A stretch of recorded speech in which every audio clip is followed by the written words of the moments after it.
What's going on, guys? Today we're going to be looking at the September 1st LEGO Star Wars sets.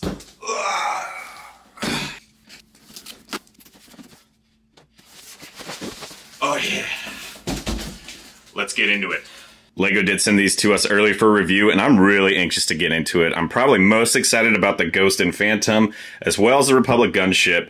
However, the E-Wing looks pretty cool too, and I'm also very excited about Ahsoka's ship. The minifigures look great in general, and I'm excited to get a closer look at them. And let's do it!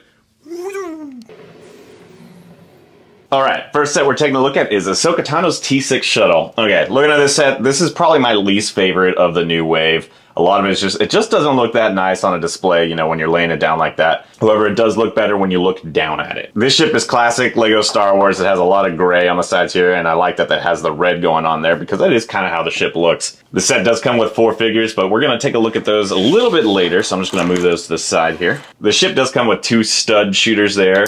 Ooh, that's fun. Yeah, so fun. Yay, play features. And it does come with this ability to rotate the wings a little bit. There, see? Doesn't that look cool?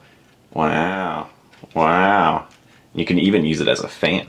It also has the ability to take out these 2 little hinges there on the side, and that helps keep it stable when it's landed, which is kind of nice. So this isn't the first time LEGO's made a T6 shuttle before, and that's kind of where my biggest problem with this set comes. This does not really look like a shuttle to me. It looks more like a personalized starfighter of some sort, and that's mostly because of this really, really tiny cockpit here. It really only fits 1 figure. But what is nice about this one compared to the old one is it does have storage space in here, so you can put Ahsoka's lightsabers or Sabine's helmet on this side or on this side. However, you aren't able to put minifigures in there unless you like decapitate them or something. On the back, it looks like it has a dorsal turret. I don't think I've ever seen a dorsal turret or really any armament on this shuttle before, but who knows? Maybe it's a modified version of it. Haven't seen the show yet. Hasn't even come out yet. And then my biggest complaint with this set is definitely going to be the fact that LEGO totally cheaped out. Let's just be honest. They totally cheaped out with the fan part. So this is something we saw like in the Mandalorian ships as well, is when you spin it, yeah, that looks kind of nice, but then you spin it around the other way and you're like, come on. Come on, guys. You couldn't have put like another red stripe on the back too? Like, really? It just looks really boring. Now maybe the ship does look like that. I'm pretty sure it doesn't. I'm pretty sure it's supposed to have the ability to spin like that and keep that like going the whole way, and you wouldn't know which side is up. So that's a little bit unfortunate. Now I do actually have the old version of the T6 shuttle. It's not 100% complete. I got it at Bricks and Minifigs used. However, you can see the sizes of them are kind of similar. They almost have the same footprint. Maybe the old one is just a little bit bigger, but you could say it's a little bit chunkier there in the back, and it has a little bit different of a mechanism. It still does have that giant gear that spins it. It has a little bit more going for it. Like, it doesn't just rotate freely like that one does. And then, of course, with this one, you have the room for more than at least 1 figure in here. Let me see if I can get this off. Nice. There you go. So you have Obi-Wan and Anakin just chilling in there. It would be nice if this set actually had room for at least more than 1 person in the shuttle, but I could see why they cut it doang. And I am glad that it did come with 4 figures. Speaking of which, let's go ahead and take a look at the minifigures. Over here we have Sabine Wren, Ahsoka Tano, Hu Yang, and Marok. We don't know too much about him, but I will say that these figures are very highly detailed. I'm very excited about it. First, let's take a look at Marok. We don't really know too much about this guy yet, but he does have the generic Inquisitor helicopter blade thing, so that's always cool. And he kind of has like an old school Lego Knights helmet. We don't know how his face looks, so LEGO just went with the black head, and I really like his shoulder pads. If we take off his head and helmet, we can look under there to see a little bit more printing there and a little bit more there. I do like seeing the gunmetal gray on him, and he does have really nice leg printing, and you gotta love the toe prints. Big fan of the toe print. Now for Professor Hu Yang, this is a really interesting figure. Mostly because we've never seen a droid like this before. He's kind of a protocol droid, and if you don't remember in the Clone Wars, he was the professor that helps the Jedi Padawans find the Kyber crystals and make their lightsabers. I'm wondering if he's going to play a similar role to that in this show. I like his little toe prints as usual, and he just looks like a standard protocol droid. He's got a really cool molded head there, and then you can see on the back he's got this little printed 1x1 tile, and then we could take that off, and you can see he's still got more prints back there. So love that extra of detail to it. I am very happy with this figure. Next up, we have my girl, Ahsoka Tano. The arm printing there is just beautiful. I'm so excited to see arm printing on her, and the back printing is also really nicely done. I like how they're able to get that like little tank top feature going on. We see more of that arm printing. She kind of has that gunmetal gray going on her, and then we also got little toe printing too, so you gotta love that. I like that the horns on the top of her head are not as big as they were on this figure here. So this is from the 2020 AAT. And you can see they're just totally different molds there. The faces almost look the same, but there's almost a little bit more distinction in this one. That is something I've noticed about this wave of Star Wars, is like the printing on their faces are like a little bit more illustrative and cartoony, but I really like it. Here are 3 different versions of Ahsoka, so you can kind of see. So this is over here, I believe this is 2008 Ahsoka from when she was a Padawan. And then this is the 2020 Ahsoka. She looks great there. And then right there in the center is our new Ahsoka with the arm printing. Just looks absolutely magnificent. I'm very pleased with this figure. Last, we have Sabine Wren. Now, this is a really interesting one. So I think the most exciting part about her is that she comes with a helmet, and we'll get into that in a minute. She also comes with 2 of these blasters. I only have one on, and then Ezra's lightsaber, which is kind of interesting. I think they're implying that she might be maybe force sensitive. We do know that she is trained in using the dark saber, because you see her use it in, I think it was season 3, maybe even season 4. And then you can see her haircut there. And with her haircut, she definitely looks like Sabine. I like her face too. Again, it kind of has that cartoon illustration to it. I'm actually really happy with that. And then here's the back of her face. Now, one of the issues I do have with this figure is there's no arm printing, and I can't say for certain if there should be arm printing or not. I'm sure there should be. But just because of that, she just kind of looks like a generic Mandalorian, especially once you put her helmet on, like so. Man, do I really love this helmet though. It's that dark gray, gunmetal gray helmet that you see on the UCS Razor Crest that I never got. So I'm pretty excited to see this. It looks really nice, and then of course you can stick a little rangefinder there on the top. Here you can see a few different versions of Sabine Wren that I have. So this is the one that came with the Gazani class cruiser, and I believe that one came from like a Christmas holiday calendar. And what's really interesting is this particular Sabine helmet that came in the Gazani class cruiser, it's like worth, I don't know, at the time I got it, I think it was like $30 or $40, and now I've seen it go up as much as like $100 to $200 for that helmet, which is nuts. So I am very excited to see we finally have another Sabine helmet. It was a really big missed opportunity that the one that came in the holiday advent calendar didn't come with one either, especially since in every season Sabine has a different stylized printing on her helmet. Now let's take a look at the New Republic E-Wing versus Shin Hati's Starfighter. Took me 5 times to get that right. So what's really cool about this set is it's one of those 2-in-1 sets where you get both a good guy and a bad guy ship, and that's really exciting. And it comes with 4 minifigures plus an astromech droid, if you want to count that as a figure, but we'll take a look at the figures a little bit later. Absolutely love when LEGO does this 2-in-1 thing where you get 2 ships, especially like if you have like a sibling or something. So that way someone could build one ship and the other person could build the other ship. But for this, let's go ahead and take it one at a time. First, we're gonna be looking at the E-Wing, and I am just super excited for an E-Wing. Why? Because it's another Val, and Vals are expensive if Wheel of Fortune taught me anything. That being said, we already know the A-Wing, the B-Wing, the U-Wing, the X-Wing, the Y-Wing, and now we have the E-Wing. So what's really interesting about the E-Wing is canonically, we actually haven't seen an E-Wing in canon before, so this is the first time we're getting a canonized version of the E-Wing.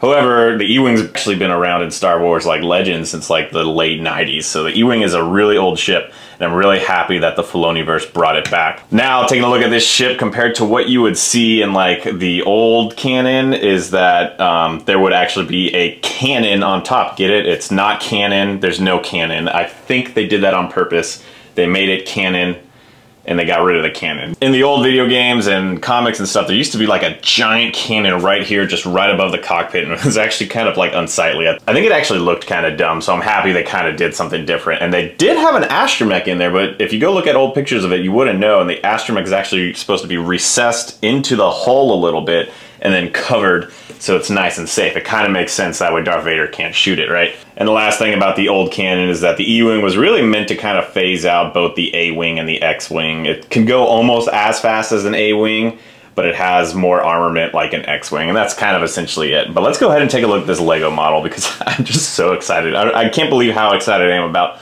just this part of this set. This E-Wing is absolutely beautiful. I kind of want to get a few more of them. We do have the classic issue that we do see with both the Y-Wing and the X-Wing a lot in LEGO, is that they couldn't make it to where you can put the astromech droid facing forward, so you have to kind of take its head off and spin it and put it on its side. And you can see there's the room there for the astromech droid to go in. Up in the front we have the cockpit here with the pilot, and just enough room for his little hairpiece. We'll take a look at those later. Now there really isn't too much in terms of play features other than everyone's favorite stud shooters. Pew! And they got another one here on the side as well. Chow! So they have these retractable landing gears. So they have the two here on the back and then one here on the forward like that.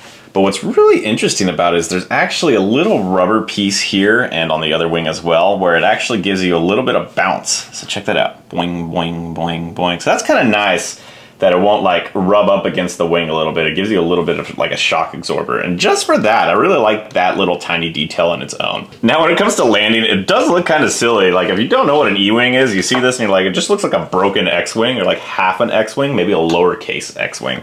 However, for you big Star Wars nerds, I know you guys are gonna be really excited about this. It's really exciting to see like an old school legend ship make its way into a Lego set. Like you just don't see that a lot. Actually, weirdly enough, there was a Lego set that was loosely based off of the E-Wing like 10 years ago. It was actually based off the Yoda Chronicles, go figure. I don't actually have that set, but that's just something to note. And that one actually did have a cannon on it. You can see that it does resemble an X-Wing a lot though. It has a similar cockpit. The colors kind of match what you would see maybe on the Blue Squadron X-Wings. And in canon, I think it's actually made by the same company that designs the X-Wing. So you can see how it looks just like an X-Wing. I haven't seen too much how it looks in the Ahsoka show because I really try to avoid spoilers. So it's hard for me to compare the accuracy to it, but I can say just as a Star Wars fanboy, I am very, very excited to see this. Okay, now we're looking at Shin Hati's ship. Now, I don't know anything about this person because again, I stay away from all the spoilers, but speaking of spoilers, this thing looks really fast. It almost looks like an N1 starship, but then like kind of meshed around with a pod racer? I don't know. I couldn't really find anything about this ship and I didn't want to like delve too deep into spoiler territories. So it's very exciting just getting a brand new ship. To me, it actually really resembles like an old World War II style fighter. It has like the two cannons here in the front, as well as two more flick fire missiles here on the side that I just lost. The bottom of the ship is really lacking in detail. I think I can let that pass given that the top of the ship does look really well. And who's really looking at it from the bottom, I guess. And I love, love, love when LEGO prints pieces on the cockpits like this because I just always get it wrong with translucent stickers. We are against translucent stickers here. Speaking of cockpit, something else I like about this other than, you know, you could take the character out of the cockpit there is it comes with a little extra storage there in the second kind of cockpit area and you could stash a lightsaber in there. Now, I don't actually have my second lightsaber stashed there because there's extra storage. I love having extra storage. So look at that. You have a lightsaber as well as a little pistol in there. So that's pretty cool. And you can actually like lift it up and it looks like there's almost even more room to smuggle more stuff in there. That's kind of crazy. They did pack a lot of extra storage space into this ship, which is kind of nice because the E-Wing didn't have a lot of storage. And I just like having room for all those like little extra accessories and stuff because then I'll just lose them. What's crazy to me is the fact that we have two of these on the shelf right now. So we have the E-Wing and whatever this ship is called. Plus we have the Mandalorian fighter versus the TIE Interceptor. That's amazing. And I actually saw that set at 20% off at Costco. So I'm really hoping to get this set 20% off at Costco, probably around Christmas is what I'm guessing. I would really love to get another one of these E-Wings. I would probably just scrap this set, but man, do I really like E-Wings. And here are the figures from the E-Wing versus Shin Hati's Starfighter. From left to right, we have a New Republic astromech, Captain Porter, Morgan Elsbeth, Shin Hati, and Baylan Skoll. Now, I don't know any of these characters, so we're just gonna assume the best when it comes to them. First, let's go ahead and take a look at Baylan Skoll. He almost looks like Count Dooku at a glance, but again, it's a totally different person. I like the little green tint in the V he has there on his chest. And I really like the dark gunmetal gray that he has there. Let's take a look at the back of him. He just kind of looks like he's, I don't know, he's a little upset. Next we have Shin Hati, and she's a babe. I'm guessing she's like an evil Padawan. She's got the little Padawan hair thing there. I like that she has this light silver chrome arm printing, and then she's got pretty nice back printing there. Not much to her. I do like her haircut. And then we can spin her around and see her face there. Yeah, not much to her, but still a really cool figure to have. I'm now taking a look at Morgan Elsbeth. I have no idea who this is. I'm assuming maybe she's some sort of political figure. And she's got a really cool kind of star or something on her head there. She kind of looks like Adam Warlock almost, and you can see that she's mad back there. And then this is her cool little hair bun. And this is probably my favorite character from the set, Captain Porter. He has this kind of Blue Squadron looking uniform, and I love his navy blue helmet. We don't get to see a Rebel helmet like that at all. Wow, that looks really nice. He does have a dual-sided face there. He actually looks really cool, and then he actually does get this little hairpiece as well, so you can put it on there or flip it around if you want, but I'm of course going to display him with the helmet. Comes with the little pistol and then the little tubes that you see that all the pilots have. So very excited to have this. Like I said, I'd love to get another one of these sets just so I can army build a little bit more of these Blue Squadron, I guess I'm gonna call them. And last we have the New Republic Droid. I was actually really excited for this one. He kind of looks like the Blue Angels, if you know what that is. But I am a little bit let down with the printing job done on this one. I thought we were past this Lego, but it looks like we have a little bit of an issue of the astromech droid here and how the printing looks. And unfortunately, there is no back printing. I believe the UCS X-Wing is the only way you can get an R2 unit with back printing. So that's unfortunate. But I do like getting R2s in different colors. I really should get all of my different astromech droids and line them all up. I think it'll look really cool. Next, we're taking a look at the Coruscant Guard Gunship. Okay, so this is probably the most contentious set of the 4 coming out in this wave. But while I was building this, I just unlocked some sort of like inner joy, probably because I've built a few gunships in my day.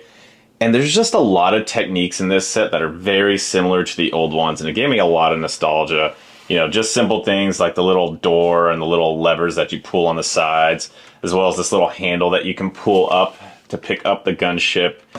There's some similar piece usage, like this little gray triangle piece that I just recognize from all gunships from all walks of life. Now, this set does come with 5 figures, but we'll talk about those in a minute. Now, I do understand that some people are a little bit bummed about this set being based off of that like Clone Wars arc on Coruscant versus, you know, just kind of the more standard one that you see in Attack of the Clones. But personally, since I own that one already, I'm very excited to get a new one.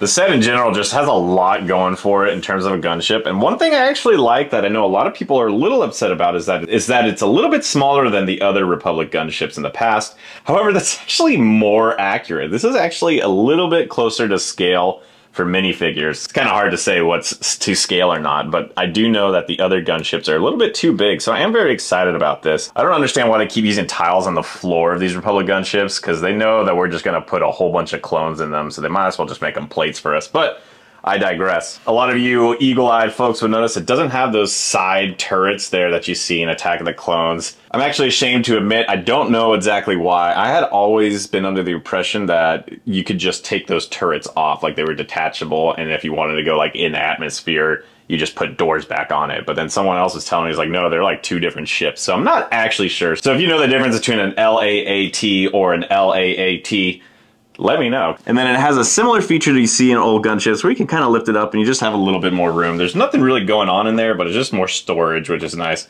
That way you can put more of your clone troopers in it. They use the same rotating ball turrets that they've been using since the 2001, 2002 edition of the Republic gunship. That's actually the only edition I don't have. And then we could talk to you about this little arm thing that lifts it up. So it is nice that there's something you could carry it by. However, it has this issue where when you pick it up, it's just like very heavy on the back. Even if I close the doors, kind of fixes it a little bit, but still pretty heavy on the back. And then if you really start putting a whole bunch of clones in here, you're gonna have a lot of issues with it. Speaking of putting clones in there, one of the issues I have with this too is it's kind of hard to get back here and put clones behind this closed door. So that's just something to be aware of.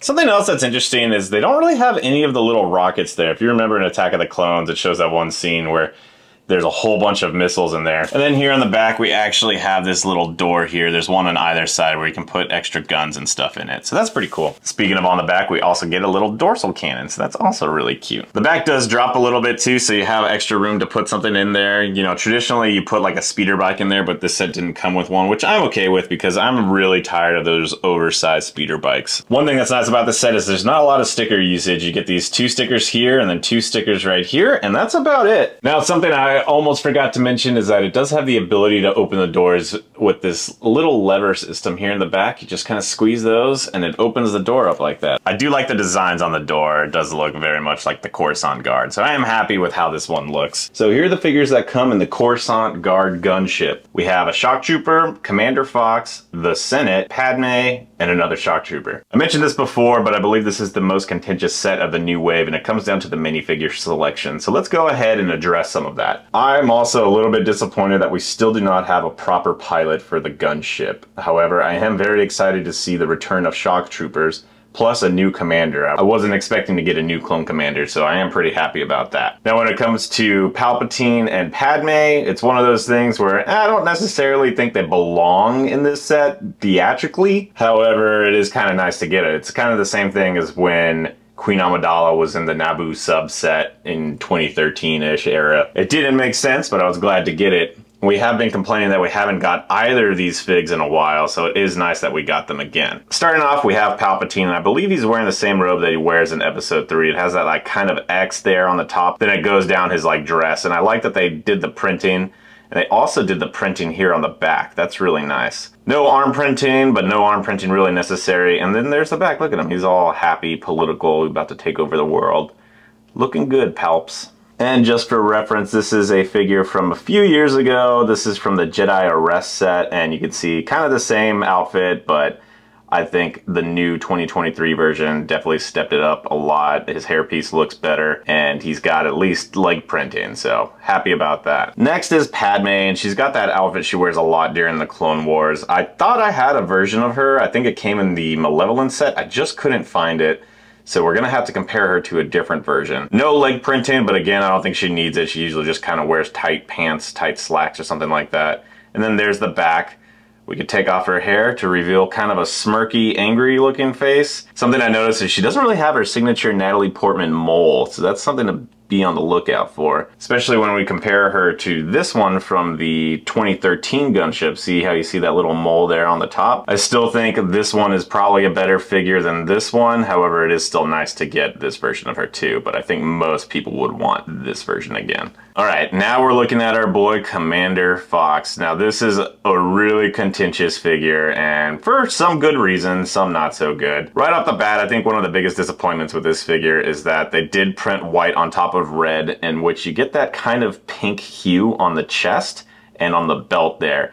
Now, you probably wouldn't have noticed it unless I just pointed it out to you, but yes, it is a little unfortunate that it is kind of that pink color, but I think I can let it slide personally. He does have everyone's favorite holes in the sides of the helmets, and there he is with the visor down, and it looks good enough. You know, I'm still not a big fan of these giant visor pieces. I wish they'd update them, but it'll work for now. I would have liked to have seen some cool arm printing, and here is the back. Kind of the same problem there. You see a little bit of pink. Another big disappointment though, and I agree with a lot of people's statements on this, is that why are they doing this to the pauldrons? Pauldron there, it's not printed on the side.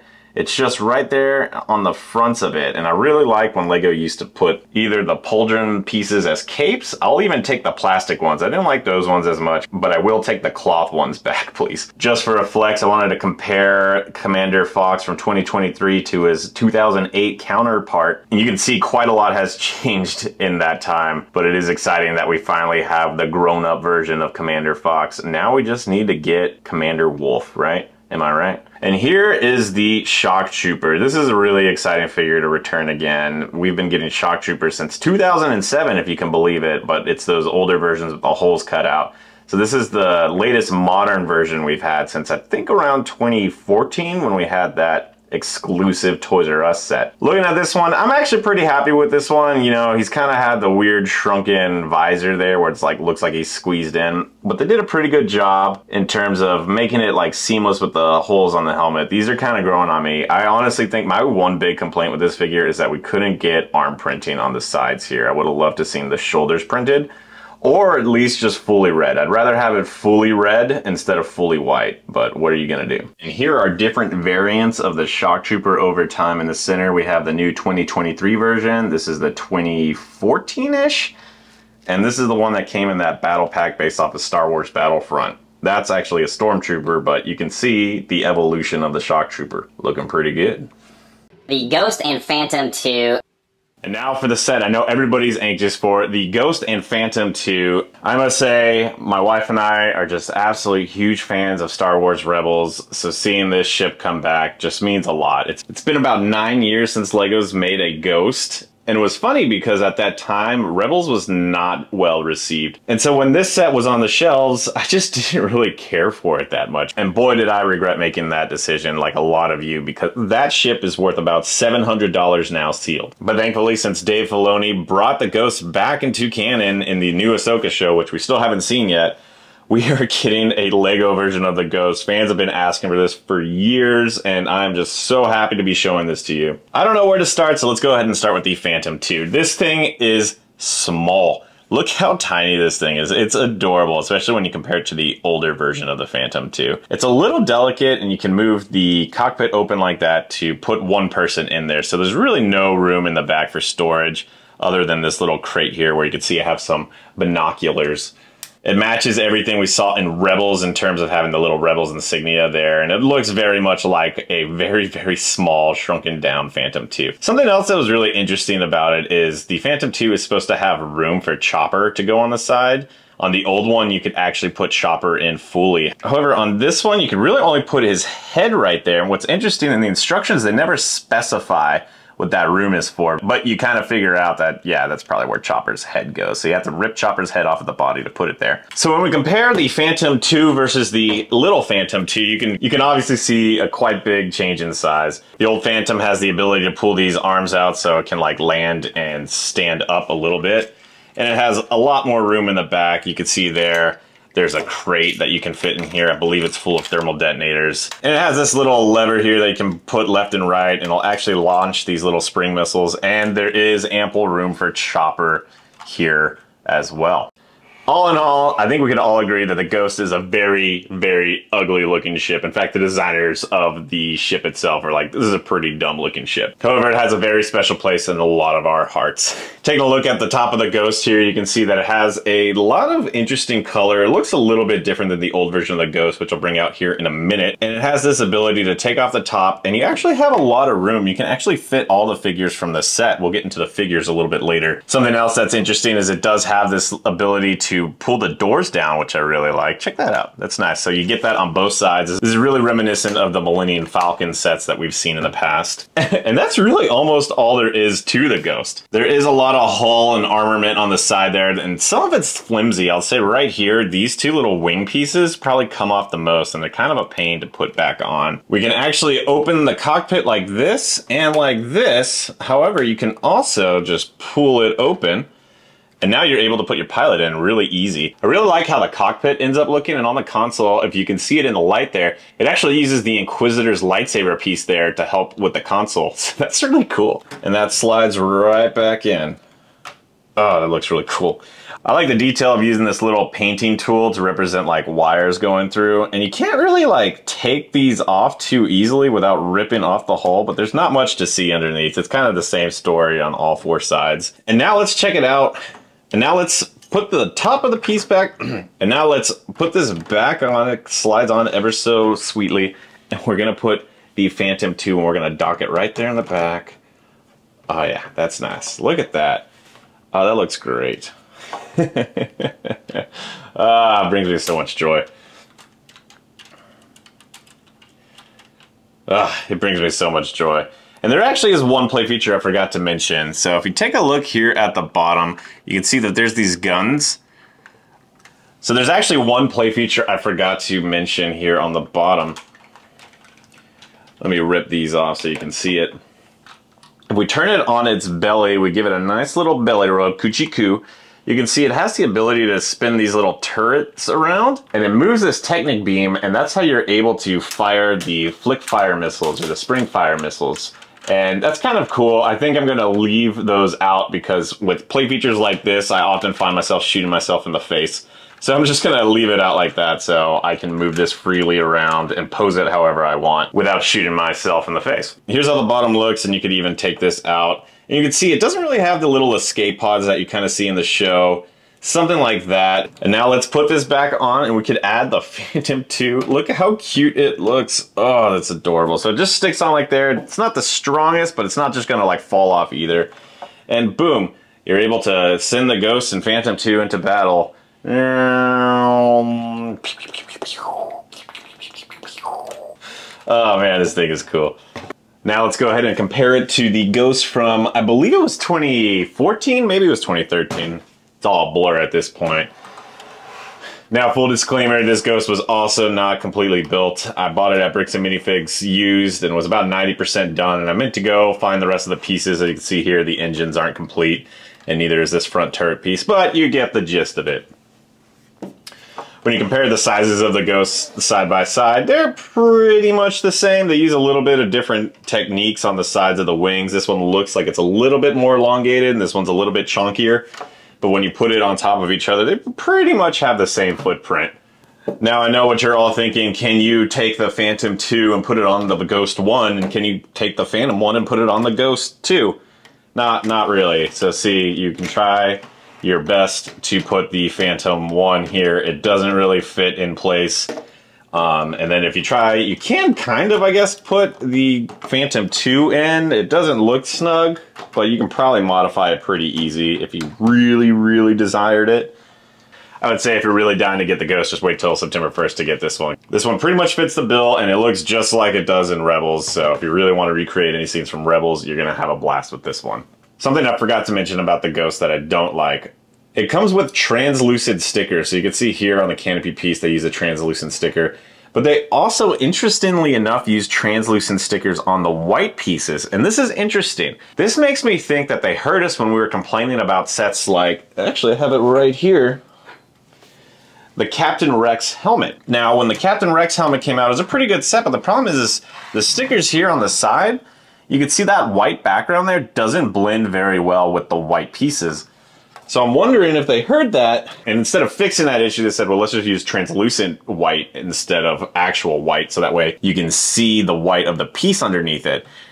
In theory, it's a better idea. I actually kind of like it more than what we were seeing earlier. However, I'm still not a big fan of translucent stickers either, mostly because you get fingerprints on them. If you put them on incorrectly and then rip them off, you'll get like these weird stretch marks on them that don't look great. But if you're able to put it on correctly, they actually do look quite fine. This is probably the best work I've ever done on a sticker canopy piece right here. Fortunately, the ball piece right here is not a sticker. That one is the only one that is printed. But I would like to have seen this canopy as well as the two stickers on the Phantom back here to be printed as well. And there is room to put a minifigure here, which is pretty cool too. Finally, taking a look at the last figures from this wave, we have Chopper, First Officer Hawkins, General Hera Syndulla, Jason Syndulla, and LT Beta? Not sure who that is, but let's get into it. Taking a look at everyone's favorite murdered droid, it's Chopper. And he actually somehow looks even cuter than he used to. Like I mentioned before, it seems like this wave's a little bit more cartoony than it used to be. And we got back printing there. That's awesome. Like I mentioned also, we don't normally see that on astromech droids, but we got back printing and we got back/side printing there. Now, if we compare it to the old Chopper droid, you can see the old one that came in the Rebel sets is light gray, whereas this one has a white base, and they both have the light gray legs. He really should have like a green tint on this leg right here, but I guess they didn't want to print on there. And then we're missing the top printing on the top of the new one. However, we have this little white dot piece. I'm gonna say I think I like the new one better just because it's a little bit more vibrant, but there is still a lot to like about the old one. Oh man, Hera Syndulla, she looks gorgeous. Absolutely love that bomber jacket on her. I love that dark brown helmet. And then we have the tentacles going back, and we have a cool little insignia there. I don't actually know what this is. I do remember she started wearing this bomber jacket. You see it at the Battle of Endor, I believe, and then you also see it in the storyline of Battlefront 2. I remember her wearing that bomber jacket. Looks a little bit different than her Rebels version. And then there's her face there on the back. So let's go ahead and compare her to the Rebels version. This is the one that came in the Ghost a long, long time ago. And you can see pretty much the same mold going on there for the back. However, I do like the new one a little bit more. And then there's her smile there on the old one. Both of these are great, but this is still a really good figure. Jason Syndulla. Not much to say about him yet. The only thing I'm kind of confused about is I remember in the shows he had green hair and kind of looked a little bit more like Hera. So maybe they'll explain that, or maybe it's just more of an artistic thing. So I guess I could understand. He'd probably look a little bit like the Joker if he had green hair. There's the back printing. He has that little kind of boyish cartoon face that's kind of cute. Not much else to him. First Officer Hawkins, not a very detailed figure. You got some back printing, got some front printing, and he's got his face. He's got this kind of buzz cut haircut and no back printing on the head either. That's pretty much all there is to him. And this is Lieutenant Beta, something like that. And again, he pretty much has the exact same torso that we see on Captain Porter over here. I don't see really any difference between the two. Nope. Pretty much looks the same, just different hands. I do like the design they put on the top of his head there. I do like that attention to detail. They probably could have just kept it orange, so I'm pretty excited about it.